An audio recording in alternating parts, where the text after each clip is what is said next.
I would like, if I may, to take you on a strange journey. Hello, everyone, and welcome to another edition of Real Estate Realities with The Rebel Broker. My name's Robert Whitelaw, and I am The Rebel Broker. Licensed real estate broker in the state of California, member of the National Association of Realtors. But please, don't hold that against me. Welcome to it, folks. Today is Friday, July 8th. Wrapping up another week of trying to get it done, whatever it might be. If you're listening to this show, odds are there's at least some real estate sprinkled around in there somewhere. But I hope that in general, no matter whatever your primary interests are, we are able to fuel your fires in some way each week with something. Okay, we got a little bit of housekeeping to do. I'm kind of in a, I don't know what mood, get more things out there to more people mood. So I wanted to share a couple of interesting new ways for you to potentially consume the show. And in order to achieve that, I have two new and exciting, very exciting ways for you to get access to the show. I'm actually kind of jazzed by this first one. I'd actually been looking for a way to tackle this one for a while. Over the course of the years I've done the show, I've had some people say, you know, Robert, I would prefer to consume your show via, or have the option to consume the show via YouTube. And so I did a show, I think, man, it must be almost a year ago now. Well, maybe not quite a year. I don't know, close to a year ago, that I pushed the first show out to YouTube as a separate thing. And the process of doing what I had to do to get it onto YouTube and to get it over there and do all these different things took a pretty good chunk of time. So it didn't end up happening as a regular thing. So I had toyed with the idea of creating a muxed together once a week YouTube video thing that would be all the shows kind of laid in together end to end. Anyway, technology caught up with my deep need to get this thing onto YouTube. And now, as a automatic part of the show being released each morning, it will get pushed out as a YouTube video. So if that's how you want to consume the show, fine. As of yesterday, the very first show got pushed and it worked. I verified that it got there and everything was fine. So for those of you who would prefer to be able to consume the show on YouTube, fantastic, go for it. As I look at it now, I see one person has viewed the show from yesterday. And as I record this show, that's actually today, obviously. So it's been, I don't know how many hours since it was up there. But anyway, so one person's taken advantage of it. That's pretty nice considering it's the very first time that anything's been posted in what I see as the last 9 months. So that's piece of info number one. The next one is I had a couple of people ask about Tumblr. Not real sure why anyone would care about the show on Tumblr. I'd looked at Tumblr before, and it seemed like an interesting place to sort of quasi-blog, sort of post things up to this list. It seemed a lot like other things, so I never really gave it much attention. But I came across a tool that lets me post to it relatively painlessly. So now you will, if you, again, prefer to consume the show via Tumblr, you can find it there. You can follow. You can ask me questions. You can submit things, whatever. That's all set up and ready to go on Tumblr as well. That's going to be at therebelbroker.tumblr.com. So feel free to find that there. If you want to find me on YouTube, you can go to youtube.com/user/rebelbroker. And I will include links to both of those new things in the show notes for today's show. And of course, I will also integrate them as magical buttons at the website at www.therebelbroker.com. So I thought I'd share that with everyone, let you know that there are some new ways to consume the show. And of course, if you'd like to get in contact with me, best way to do that is to head on over to the website, www.therebelbroker.com. Click on Contact the Rebel Broker in the upper right-hand corner. And then you can go ahead and send me any ideas, suggestions, observations, questions, what have you. Just feel free to do that, and I'll be happy to reply. And of course, you can also go to the Facebook page. You can go to the Google Plus page, where I am now, I promise, every day going and checking and looking for any posts that folks have made so that I can respond to your questions in as timely a manner as possible. Okay, so couple of interesting things. I hate it when the show kind of turns into one of those several different things. I like the focused approach that we've been trying to do with the shorter format. Today kind of lends itself, though, to covering a few different things. First, and again, the reason why these grabbed my attention was because how much they dovetail into things that we've talked about here, is from Housing Wire. The first one's from Housing Wire. Bancorp South is now offering 0 down mortgages. Now, the program is limited to certain borrowers, but it requires only $500 from the borrower. Now, just to quickly recap for folks who maybe didn't catch the earlier shows this week or last week, this is or weeks before that, this is a trend that we've been seeing that is a little bit concerning. First, we started to see lots more folks than just FHA offering 3% down. Then we started seeing folks like Quicken Loans and Guaranteed Rate offering 1% down programs. Major lenders like Bank of America, Wells Fargo, JP Morgan, and others, big dogs in this lending world, offering 3% down loan programs. What's interesting to note, in all of these extremely low down programs, they are all partnerships with Fannie or Freddie or some government org, because the plan is ultimately you will own these loans. As a taxpayer, that's what's going to happen. Because none of these, the reason why they have to do things this way is because none of these organizations would lend at these levels with just that small amount down.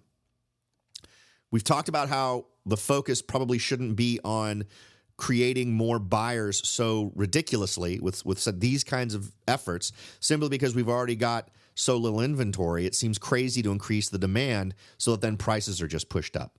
We want to solve the inventory problem instead of solving the lending problem, because for my money there isn't really a lending problem. Is there? I'm really just asking the question because I don't think that there is. I'm seeing plenty of lending going on. I'm seeing plenty of folks who are having to jump through the hoops and qualify for a loan, which is the way it should be. But I'm honestly not seeing a world where there's a lack of folks being able to get loans. It has absolutely not been a problem for the folks I've been dealing with. I've dealt with some folks with some challenging backgrounds in terms of their credit, and it's just not. It's not a problem. I guess I'm just the thing is that all these strategies seem to be focused on creating buyers, and that's just not really what needs to happen right now. But again, that's a horse I've beaten pretty hard over the last few weeks. Earlier this week, Fifth Third Mortgage joined the trend and went beyond it by announcing that it was offering mortgage loans that required no down payment from the borrower, assuming the borrower meets certain specific requirements. Bancorp South is also now offering the 0 down mortgages. It's called the Right at Home Mortgage. It's expanding mortgage credit opportunities for many consumers in the bank's 8-state service area by lowering or eliminating the upfront cost for certain borrowers. Now, remember what we also talked about earlier that dovetails with this, how what constitutes a credit history is being changed. That's being softened. Things like your power bill and your phone bill and those other types of things are now things that are supposed to carry more weight in your credit history, which I don't think makes sense because those aren't credit things, right? You can't run away with your electricity. You cannot pay your bill for a month, but then they can just turn off your power. You cannot pay your water bill for a month, but then they can just turn off your water. It's goofy. Frankly, I'm not getting it. I'm not getting the logic behind this, other than what appears to be just an effort to generally soften the reality that's reflected by your credit rating. Okay, so mix all these things together. Because the conversation we're about to have is what are the criteria for these? And the argument that I'm sort of putting out there is, well, we're saying we're going to go ahead and be very judicious about how we lend on these terms. For folks who are only $500 out of pocket and come up with no money down, which is ridiculous on its face, right? Because it absolutely assumes no properties are going to go down in value. The minute any of these properties go down in a dime, these folks are underwater, right? It was exactly the problem we had before. There's no skin in the game. If things start going south at all for any of these borrowers, the motivation to simply walk away is going to be relatively high. They have very little money in the mix, right? It's potentially a very scary thing. But now you mix this with this claim that, oh, you know what, we're gonna lend folks who are much better off financially, who, you know, they're going to meet certain criteria. Well, First of all, let's kind of cover this. To take part in the Right at Home mortgage program, borrowers have to provide only a minimum contribution of $500, typically met through an earnest money deposit or a cost paid out of closing, like the cost of an appraisal or something like that. According to the guy in charge here, what's his name, Sandoval, to qualify for the Right at Home mortgage, borrowers must have a minimum FICO score of 640. Now, remember, the way this number is calculated is not the way it's even calculated the same way, or the new way that they're implementing now isn't even the same as it was 6 months ago, right? It's absolutely designed, the new program, the new way of doing this is designed to soften the severity of this number. It's based less on actual credit stuff and more on the utilities you're paying for and those types of things to feed it. And my honest feeling is somebody somewhere thinks it's great to artificially puff up people's credit scores. According to Sandoval, which I'm assuming is the guy in charge of this program, if a borrower does not have a valid FICO score or does not use traditional credit, the bank uses non-traditional credit to evaluate the borrower's credit history. According to the gentleman in charge, whether using traditional or non-traditional credit, the borrower's credit profile has to contain a minimum of 2 trade lines with 24 months acceptable payment history. In order to qualify, the borrower's income must be low or moderate, or the property has to be located in a low or moderate income census tract. So we're aiming this at exactly the folks who would be hurt the most by taking on excessive debt that's not supported by their income. They define low income using the U.S. Census Bureau data as less than or equal to 50% of the estimated median family income for the metropolitan statistical area. Bancorp South defines a low-income census tract as one where the median income for that specific tract is less than or equal to 50% of the estimated median family income, and a moderate income census tract is one where the median income for that specific tract is less than or equal to 80% of the estimated median family income. The program is for the purchase of primary residences or no cash-out refinances. Additionally, first-time homebuyers and repeat homebuyers are eligible as long as they do not own another property at the time they close on the right-at-home loan. So I'm going to go out on a limb here, and I'm going to say this is a horrible idea.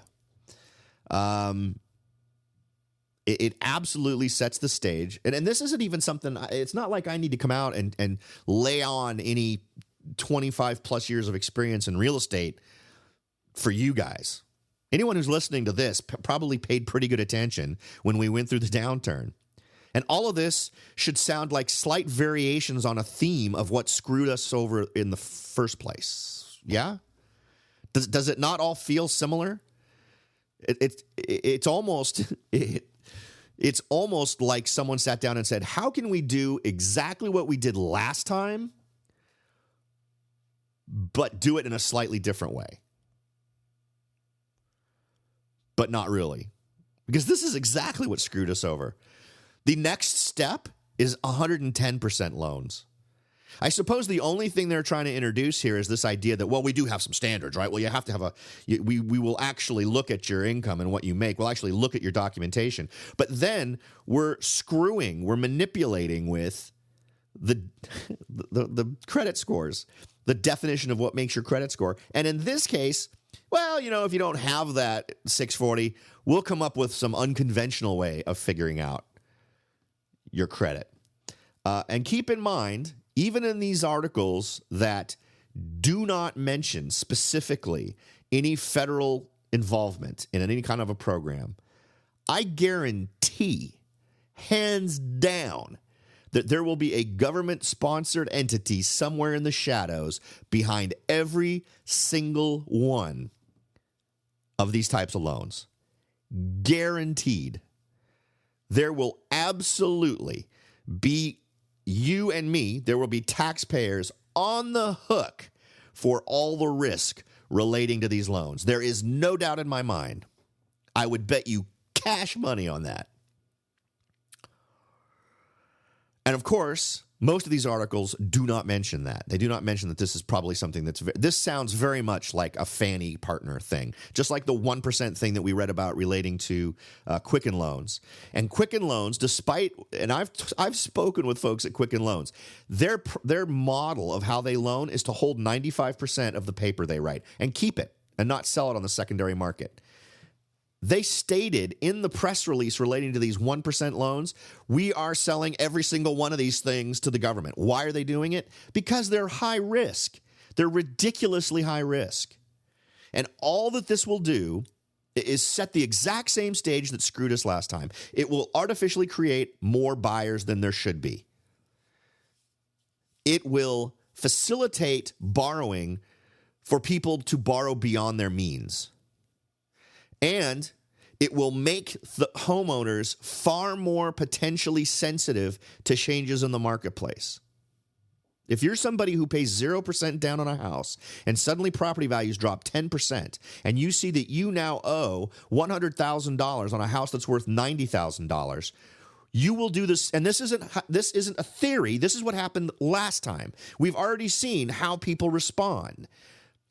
This is not, we don't have to come up with theories. We don't have to talk to psychologists or sociologists or any of those folks to say, well, gosh, what would someone do if they suddenly found themselves owing more than a home was worth that they're in, that they've committed to in terms of a mortgage?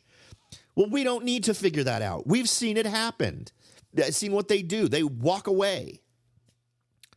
In fact, some of them buy another house because now everything's cheaper, move into that house, and keep making payments on that new place and then never make a payment on the other house and just abandon it.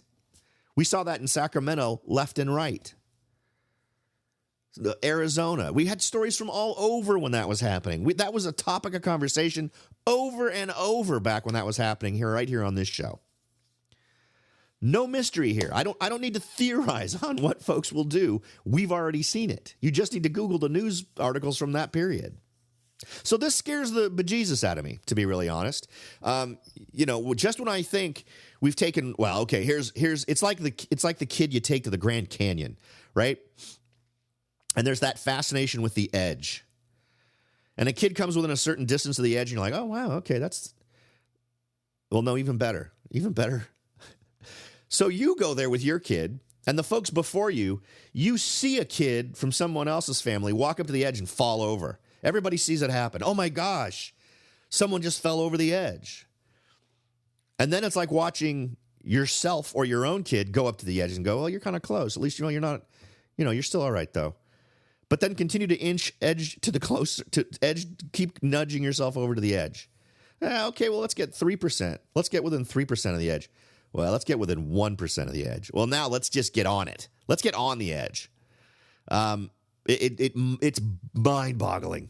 It is mind-boggling because we have been here before, and it blows me away that people aren't looking around going, hey, does anybody remember back 9 years ago? Anybody want to chime in with how this all looks very familiar? Yeah. So there's that. Also in the news, Fannie Mae, Americans feel less confident about housing. And why do they feel less confident about housing? Stagnant wages. So we've talked about this before, and it was actually a topic when the show I titled a few days ago titled a question from a listener, kind of related to this, right? We were kind of talking about how for so long I've talked about jobs and unemployment and the employment landscape being really at the core of a solution, which it is. I mean, you get folks in good paying jobs with careers. That means they become more qualified buyers for a real estate industry, right? So there you go. However, there's also been a dynamic going on that regardless of how many buyers there are, well, not regardless, but just the fact that there are so many buyers that they've overshadowed the marketplace in areas like where I'm located. So the problem is less a buyer problem of whether there are or are not too many, because there clearly are just too many. It's really an inventory problem. You now have so many folks out there trying to find a property that the inventory is the thing. And so we're getting artificially high prices because inventory is so low. And one thing that's driven me to frustration is all of these efforts to increase the number of buyers in an environment where we're not seeing more homes coming online. One other thing we could cover today, talk about just frustrating. So I get emails, because I'm stupid enough to subscribe to these things, about when new communities are being built, what new communities are coming out. And there's a tool that's made for real estate agents that's linked with new construction. So I get an email every couple of weeks that lays out, here's new communities, 3 new homes, 3 brand spanking new homes here, 4 new homes here. Every single home on that list that came in places like San Jose, even in Morgan Hill, my area, everything was $1 million or more. One of them was 2.5 to 2.9 million for average sized homes up in Silicon Valley. The cheapest ones were $999,000, $970,000, and those were in Morgan Hill. So is there inventory coming online? Yeah, in handfuls and for way more money than the average person can afford.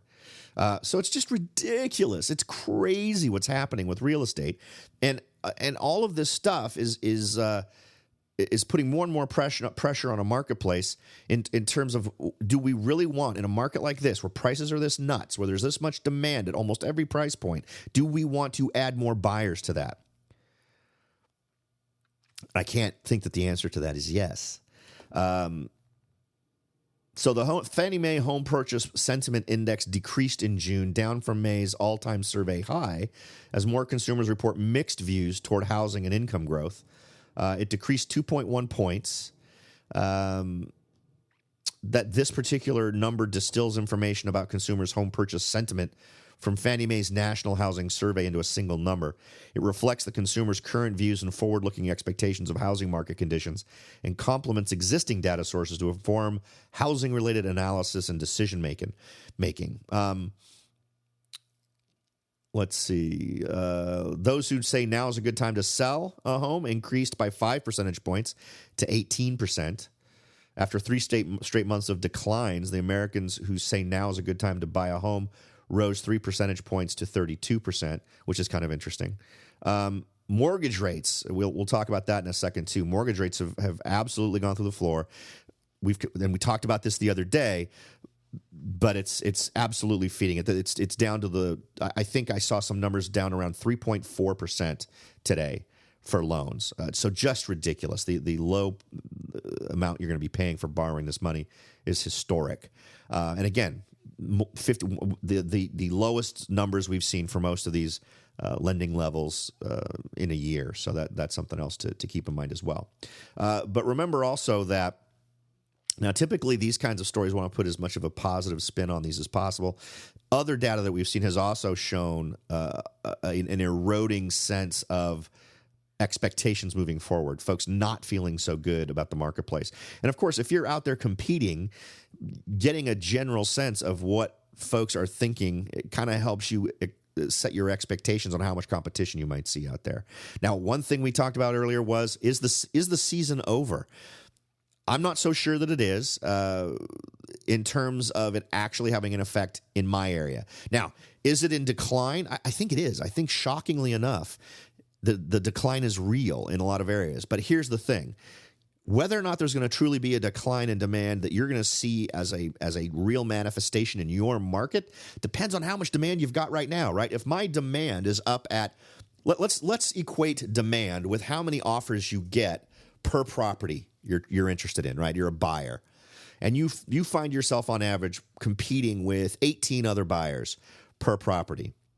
Well, maybe right now, given the action I'm seeing and given the feedback I'm getting from the agents who work for me and other agents I've talked to, Instead of getting 15 offers on a property, they're getting 7 or 5 or 4.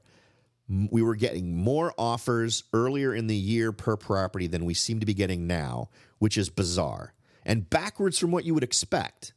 So I think that there is, in my area, is there a decline? Yeah. But you're not going to see that reflected in any real data because it hasn't declined enough to bring us below the point where properties would actually sit on the marketplace longer, right? It's, in other words, the number of multiple offers you're getting is lower in comparison, but it's not below. It's not to the point where you're waiting a month for an offer.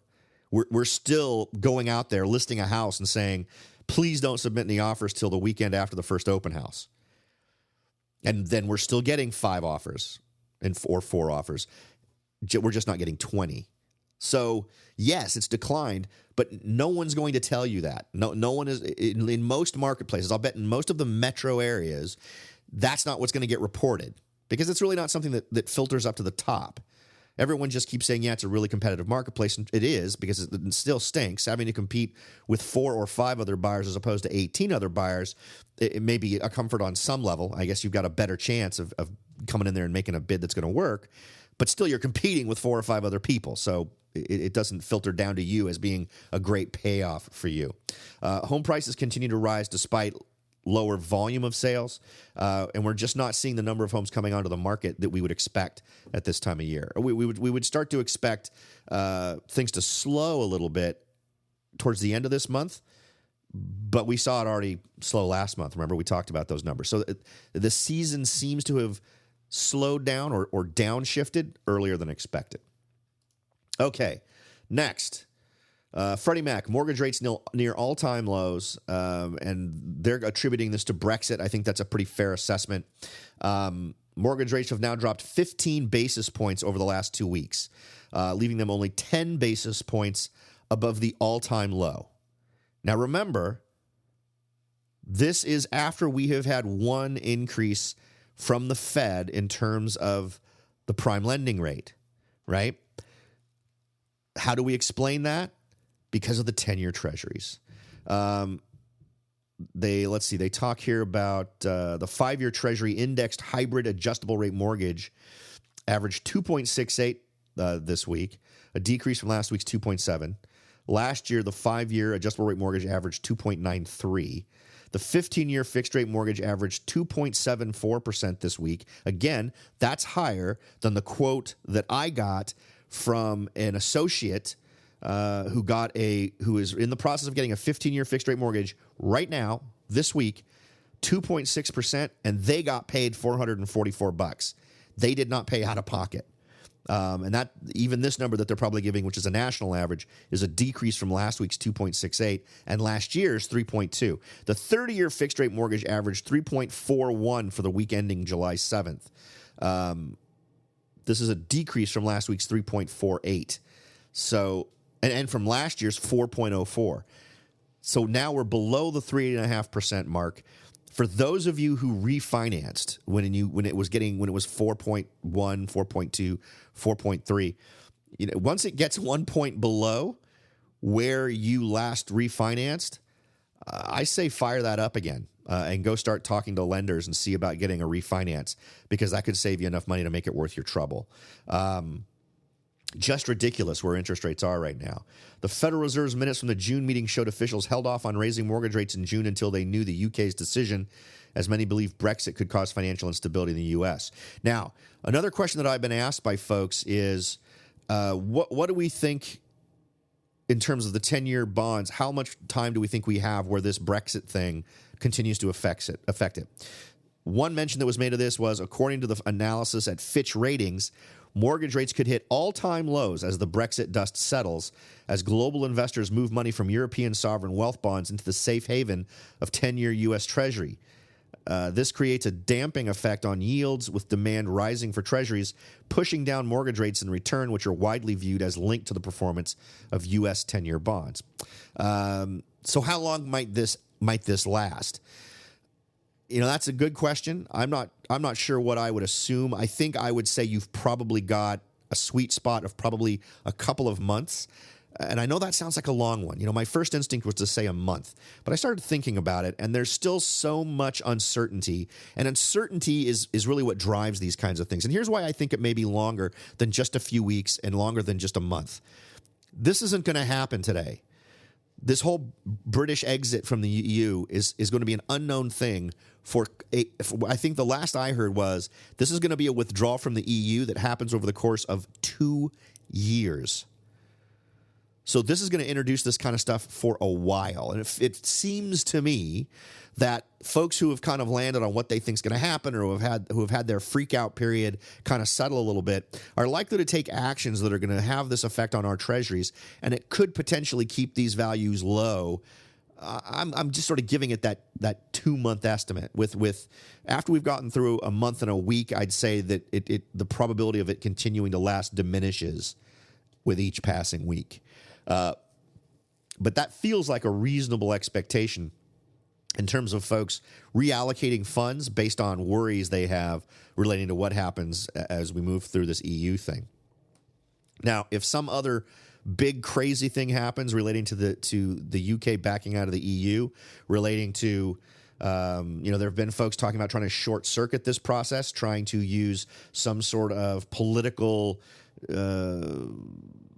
Trump card to overturn the vote to pull out. There's a lot of weird things floating around out there. If some sort of very weird political thing happens relating to this process, you could count on this absolutely profoundly having an effect on us in terms of this. If they start to see something that sounds absolutely nuts, somebody starts saying we should do X or Y that sounds crazy, you could see a reaction to that could force even more panicked money out, which would draw it into the treasuries, which would then drop the rate further and give us even more of a relief on the terms of the mortgage rates.